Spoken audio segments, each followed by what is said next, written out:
What was the biggest challenge? Knowing how to lead a team. I knew how to run a restaurant, but I did not know the challenge of running a restaurant. Do you face imposter syndrome? We met each other a year ago. Yeah. And I've been to a couple of the fashion shows you put on. I've learned a little bit about you, but today I want to kind of get to know you a little bit more and share that also with people in Orlando because you are making such an impact here. Where did this personality come from, right? Right. It had to be created somewhere crazy. I grew up in Lebanon. I moved to United States when I was 12 years old. And I moved to Ohio, which is a beautiful state for me because I learned so much. I moved to a little town called Youngstown, very close to Cleveland. You grew up in Michigan, so you know what it's like to grow up in that area. Very family oriented. I went to a Catholic school. Made amazing friends. I'll be honest, I had a different experience than a lot of people, and it could be just the time I moved to the US. It was very welcoming. Made a lot of friends very fast. Played on the tennis team. I was very athletic in high school. I enjoyed sports, but I just knew that I was destined to do something bigger. Ohio was great, but I know there was no way I was going to live there more than maybe being there for high school. And I wanted to move to California. That was kind of what I wanted. Even moving to United States, I always wanted to be in California for some reason. Could be the movies I watched, could be. Is it, yeah, I was going to say, is it the marketing of California through pop culture? It could be. And I think it was, sun is important for me. I needed to be in a place where it was just sun shining, and you know what it's like to grow up in Michigan and Ohio in the snow and the gray cold. skies for like 6 months. It's hard. And I needed the sun. I needed the excitement. I cannot be bored. I need to be excited at all time. Okay. So California was just my focus. And I knew I wanted to get into fashion because it just, we've talked about it before. Mm-hmm. I love art. I love to look at beautiful things. And I just expressed my feelings and expressed what I loved through my clothes. I always did that since I was a little girl. We've talked about it. I told you I used to throw my birthday parties just so I can go shopping, and I was 6 years old. So I knew I wanted to go to fashion school, and I went to FIDM, which is a very well-known fashion school in California. And that's how I started my love for fashion, really, really love for fashion. When did it shift from, like you said, you played sports? Yes. Did that continue alongside fashion, your interest in fashion, or was there a shift at one point where you went, okay, I'm done playing sports, I want to focus on fashion? No, I always liked both. And I think the reason I like sports so much is just, I like to feel, it makes you feel healthy, it makes you feel good, you're active. I just cannot sit still, Dave. I have a problem just sitting still. Like right now, we should go do a lap around real quick. We'll do that after. We'll do it after.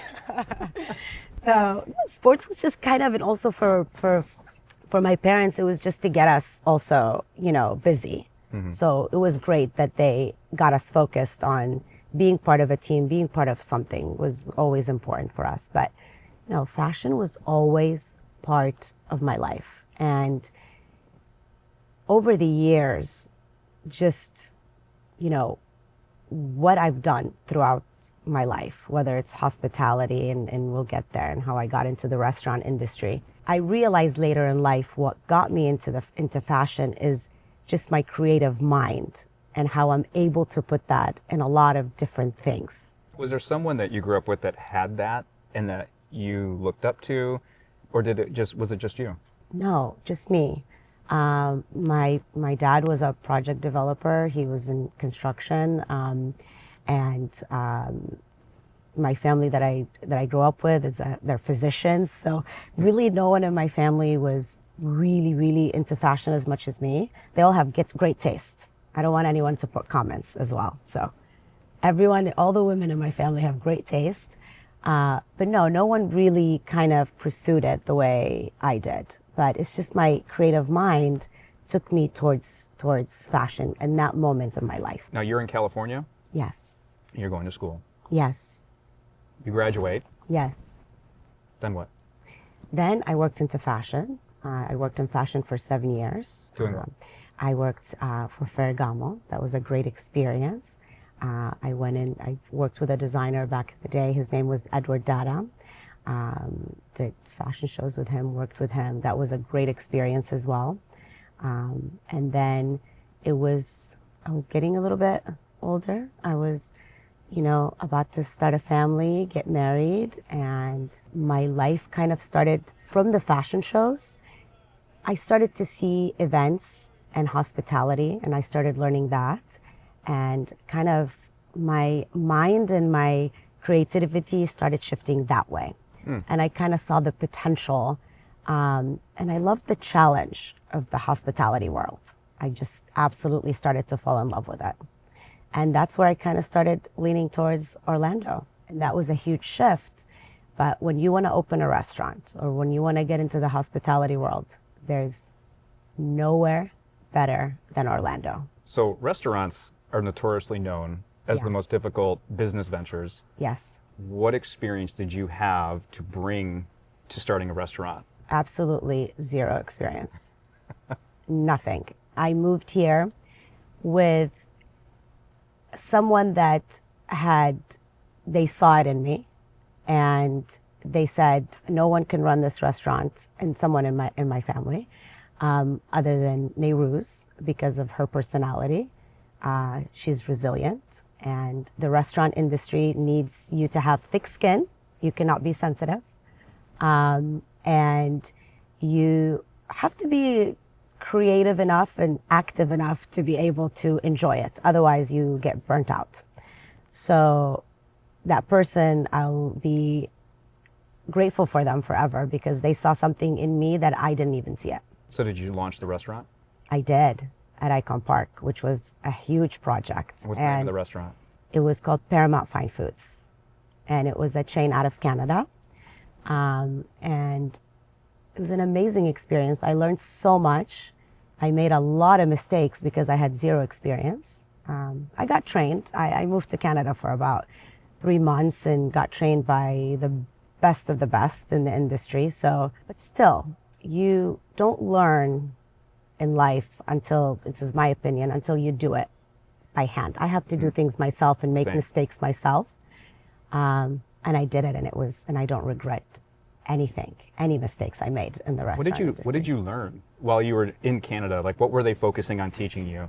I learned everything, Dave, from front of the house. I had great mentors that literally taught me from being a hostess all the way to being in the kitchen, which I was a horrible cook, by the way. So that was not part of my, my fortes. But I learned it all, and I learned it all in heels, which was amazing. I never had to. In heels. I'm always in heels. I'm always in heels. When we did the first interview, yeah, you were in heels, and I thought at that point you were like 2 weeks away from giving birth. Yeah. But it felt like then, like every week, it was like you were ready. I'm like, is she still pregnant? I think I was 7 months, 8 months pregnant. Okay.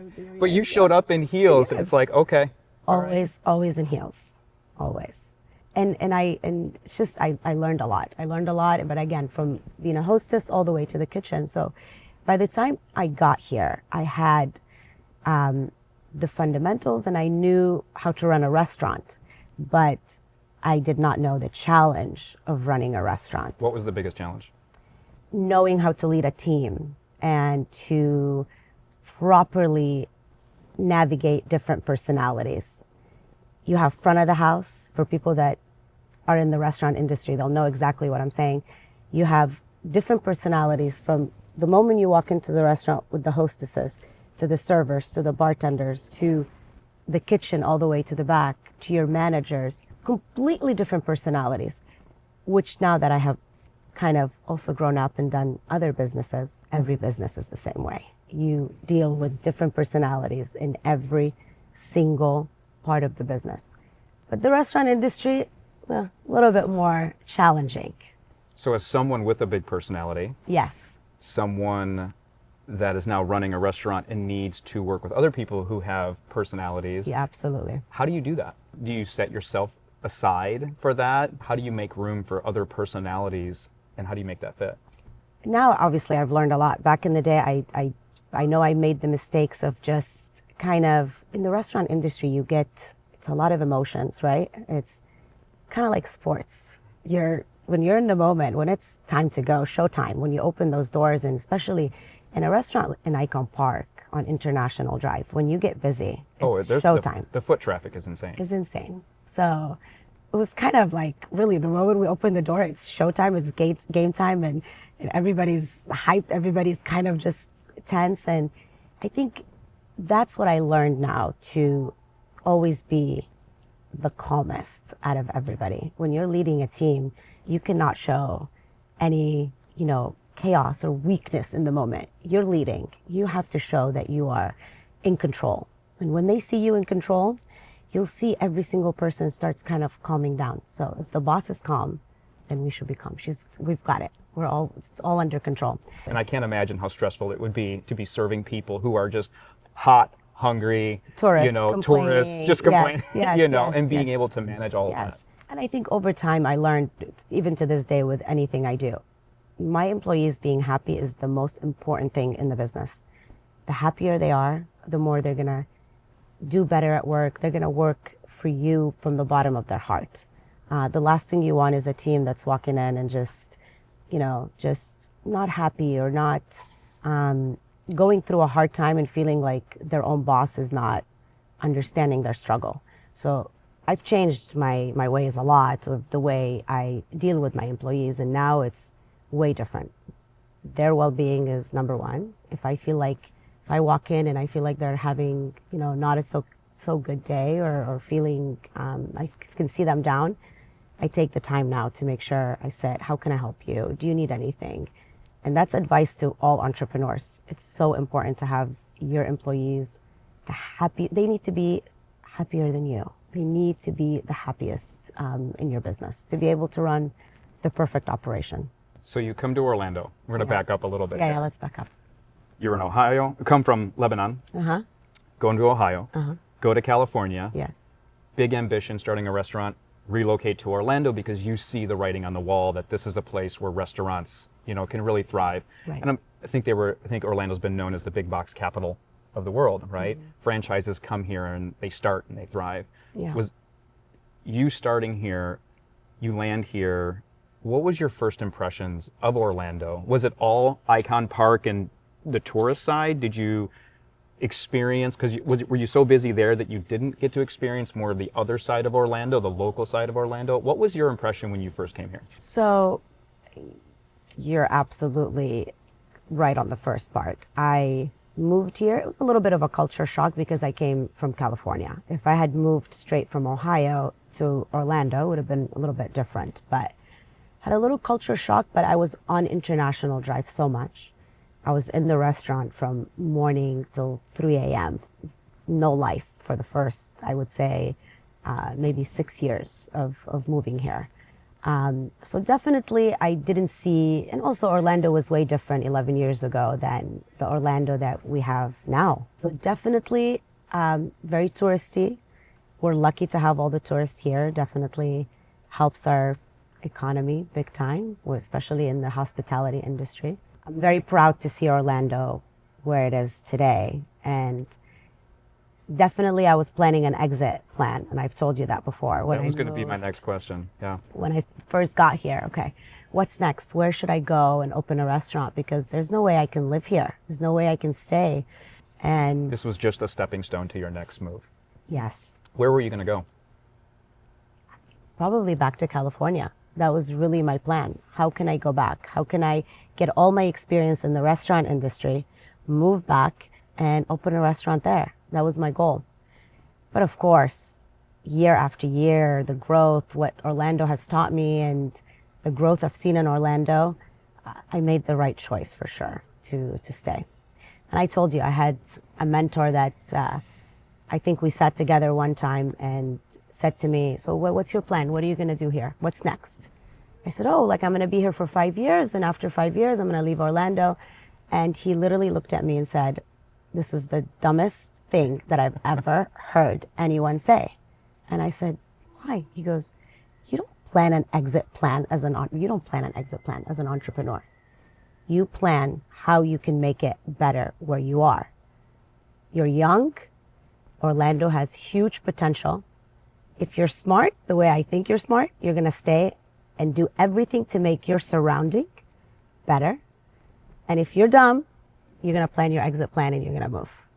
So where did you put that focus? So now if your focus was, where you currently were and your exit, you're planning on the move, that comment obviously made you focus on something else. What were you focusing on that started shaping your decision to stay? Well, of course, before it was, I'm going to do this restaurant. I'm going to figure it out how to move and shift my expertise here somewhere else. And instead, I started thinking, okay, let me get this expertise that I'm learning in Orlando and expand it in Orlando. Orlando's been great to me. I should be great to Orlando, right back. And that's when I started kind of opening more restaurants. I started my consulting business. I started helping other franchises that are moving to Orlando to help them. I realized my biggest struggle when I moved here was finding the right contractors. It wasn't just, I didn't move here and someone gave me a key. I had to find contractors. I had to find marketing teams. I had to find PR companies and find my way in Orlando.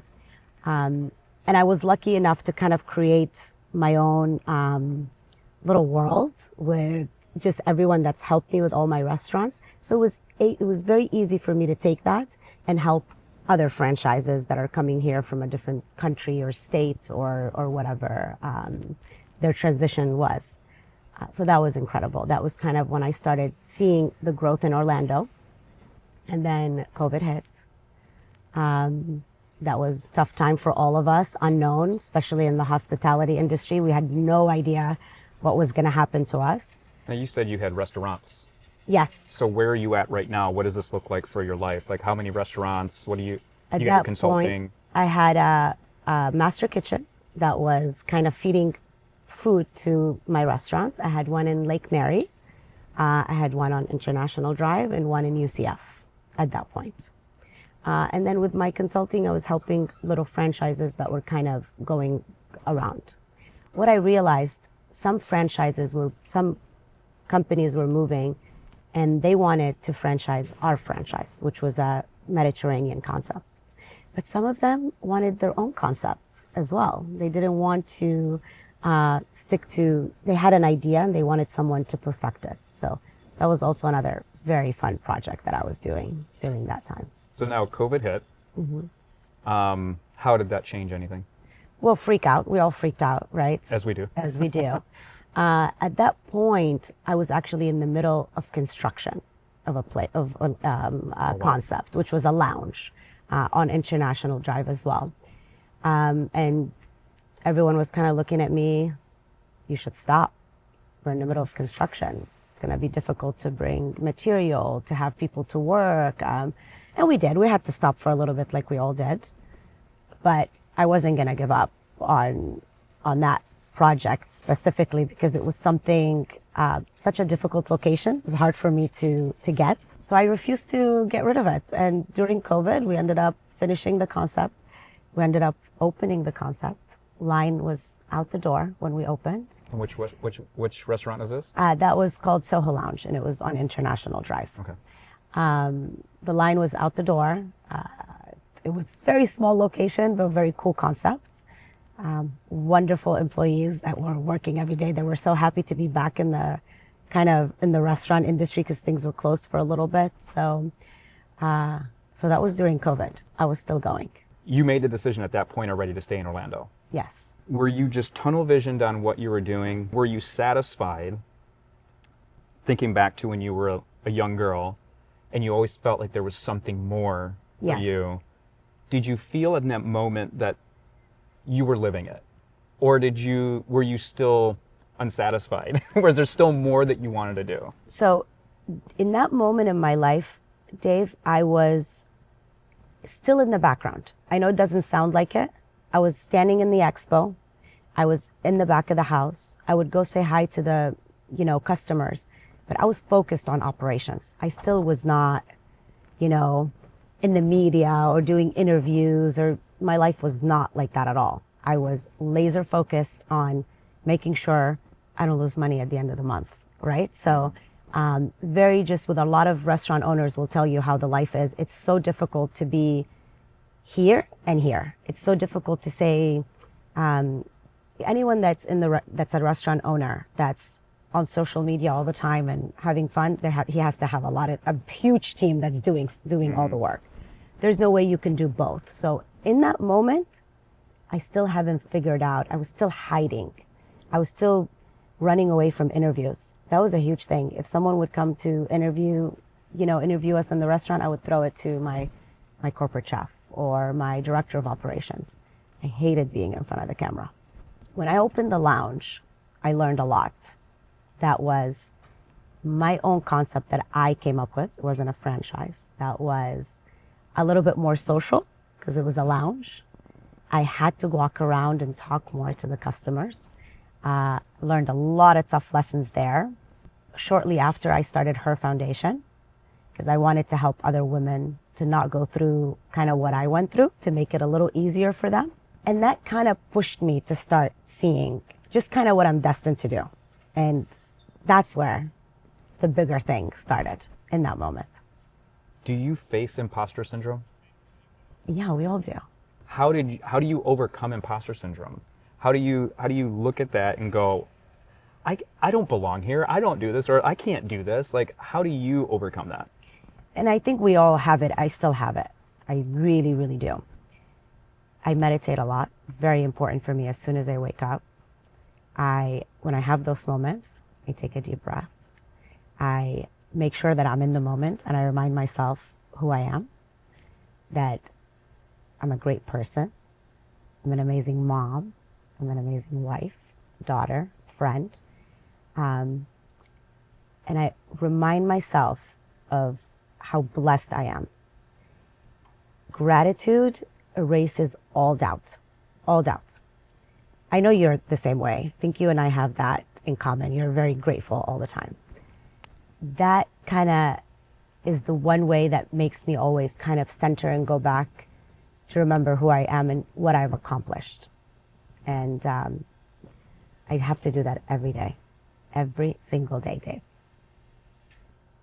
Let's talk fashion. Yeah. I love that. Yes. I found the yeah. Florida fashion shows. I went to my first one last year. Yeah. And it was incredible. And what I really liked and why I wanted to do this story with you today, because there's other stuff too, you are making such an incredible impact on fashion in Orlando, which your role in it started when you were younger, when you were drawn to it, and now you've got all of this going on, and now you're also doing fashion. Right. What made you say, hey, I need something more on my plate? Right. I need to do something. Was it more of an outlet for you to escape from all the chaos in the restaurant? Or was it just something that you were able to build free time within your schedule and say, now I want to shift to this? So I think, like I told you, the lounge kind of opened up for me the social aspect of life, because before was just international drive and tourists. And the lounge brought a lot of locals. So I kind of started to get to know the locals more in Orlando. Through Her Foundation, Dave, I did one fashion show. That's how it all started. I did a gala, and in the gala, I decided to do a small fashion show, and I had this idea that I want to bring designers from one designer from each country that represents its country. And it'll just be an aspect, kind of part of the gala, where I was giving awards out to women that have done and created incredible things in the community. Then everybody was freaking out after the gala, saying, oh my goodness, this show is amazing. We need fashion shows here. And I saw everybody's kind of the twinkle in their eyes. And that's when I thought, that's true. Where is the fashion in Orlando? I haven't seen it. And maybe they have done it. There were a couple of groups that were doing it, but after COVID, everything shut down. And I thought, I need to reactivate that. That was fun. You're right. It did take me away from the stress, because it's so fun. Like you came to the shows. It's so fun. So I thought, this is filling my cup, filling my fun cup, right? I saw everyone's face. I saw the locals come more. I want to connect more with the local community. And that was kind of a way of me to just get into that world. And remember, at that point, I want to make Orlando better. And I want to open concepts and do concepts that make it better. So people like me want to stay, not have a 5-year exit plan. You and I connect a lot on that. Yes. Even why I do this, the storytelling. So you're doing fashion. You're making noise there now. Is the restaurant side starting? Are you still doing that? Are you? So in that moment, I figured out it's so amazing to create the concept, and then I had sold that location, Soho. So I had a great company that came in, and when you see a restaurant busy, people start wanting to come in and wanting to buy it, and this is normal in the restaurant industry. So I started realizing, okay, there's a something here, right? So Soho, I ended up selling it to a new owner, who's, I think, still active, I believe. I do see the restaurant when I drive by, it's open. So at that moment, we were kind of shifting. I got pregnant with Leo. I think I had one show where I wasn't pregnant. The rest, I had a belly this big. So I was starting to take it easy.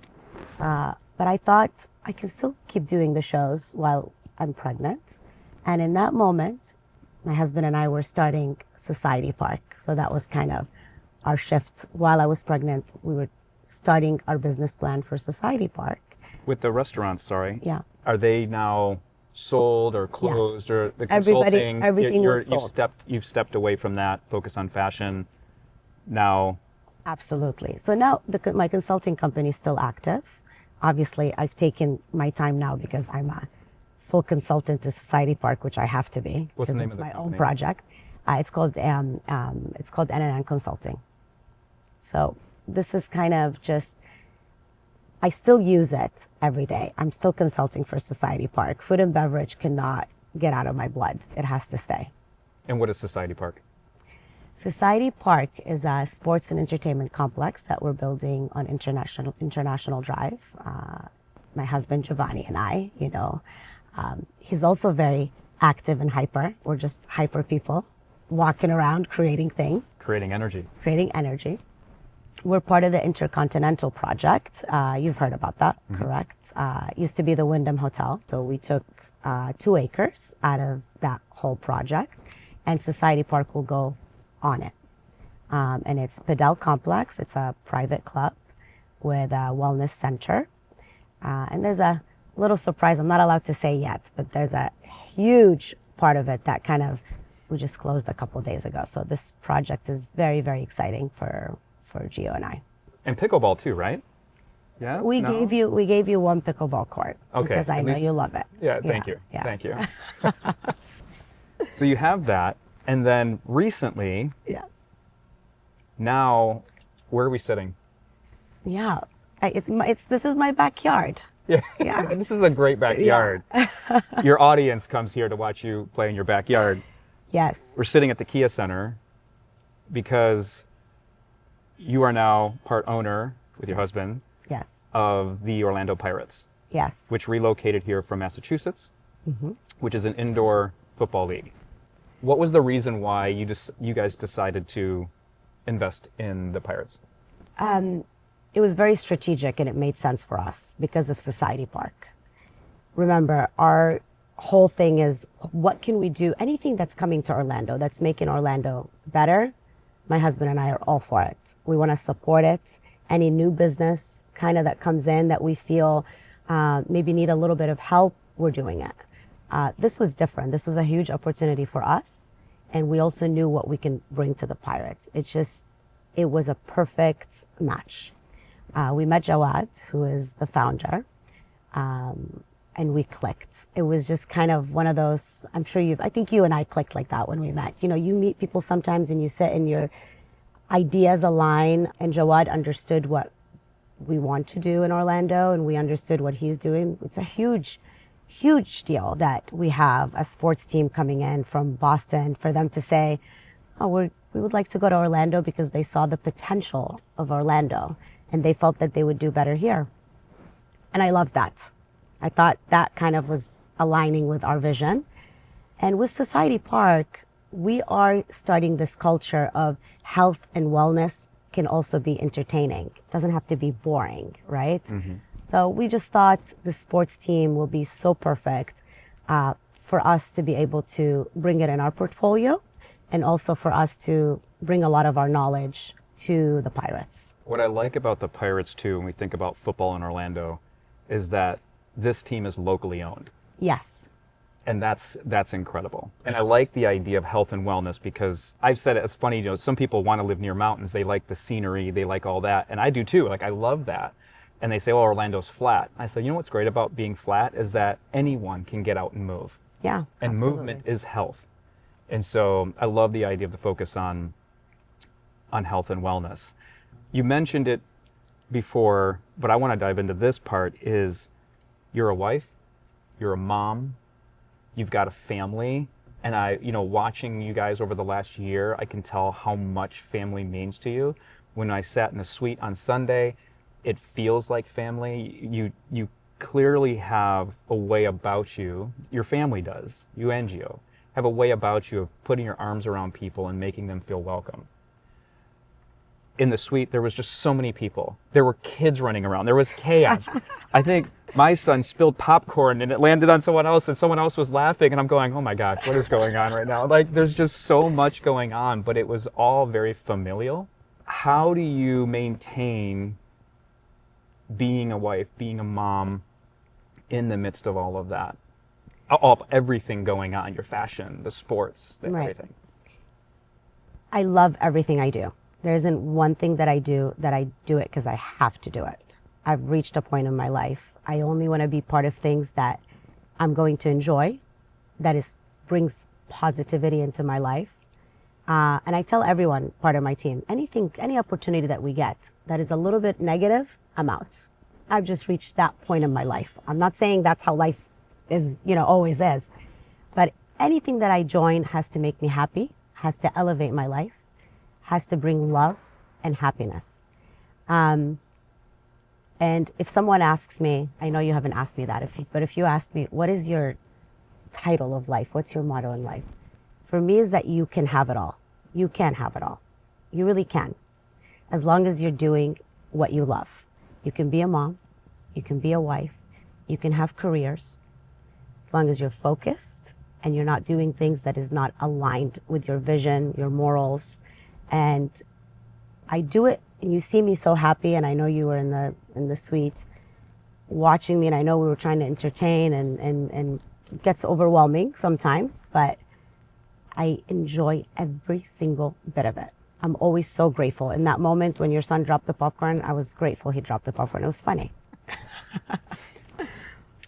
How do you define the Orlando life? How do you define life in Orlando? You're a part of it. You're a puzzle piece in our overall big picture that is starting to take shape. You're making an impact. How do you define Orlando life? When you have a family, there isn't a better place than Orlando. I genuinely feel the fact that I can take my kids, even just cafes. I'm just giving you an example. There's nowhere in the country where there's indoor cafes where a mom can work and the kids can play inside a playground that is so kid friendly. Everything here is based for children. So I'm grateful for that. As a mom, I really am. Now let's talk about growth. Investment in Orlando is right now booming. We're so lucky that we don't have to leave our city to go invest somewhere else. We don't need to. A lot of people are coming here to invest in us. We're grateful that we have the ins and outs and we know all the secrets and what's happening. I feel grateful for that. Orlando life is fun. It's intimate because it's a very small group. I feel like we're all doing kind of the same things. And I don't know if it was you that someone told me the other day that Orlando's like a teenager that is growing. And it's up to you if you want to kind of be part of that. We're investing in this teenager that is going to be a beautiful, beautiful grown up that's going to take over the world. That's how I look at it. So I'm investing in that teenager. That's how I feel.